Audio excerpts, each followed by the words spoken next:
All right, so for unboxing and assembly, we're gonna need a utility knife or a box cutter. We're gonna need a 1/2 inch, an additional 9/16 wrench. We're gonna need a 3/16 T-handle, and we're gonna need a 3/4 socket and wrench.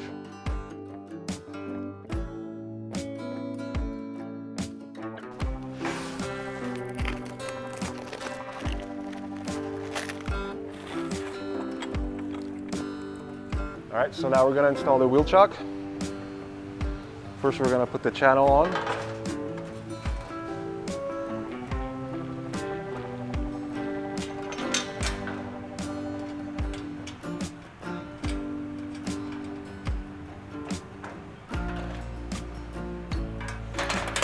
And then the pivoting part.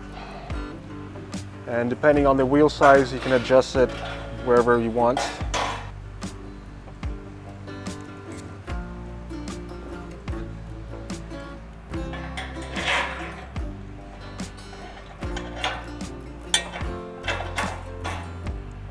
And we want to make sure that the wheel chock is snug, but it's still able to pivot. All right, next we're going to install the casters.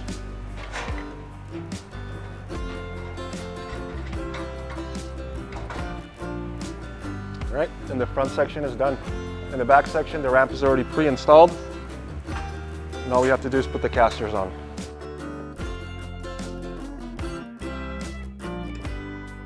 And now we're going to put both sections together.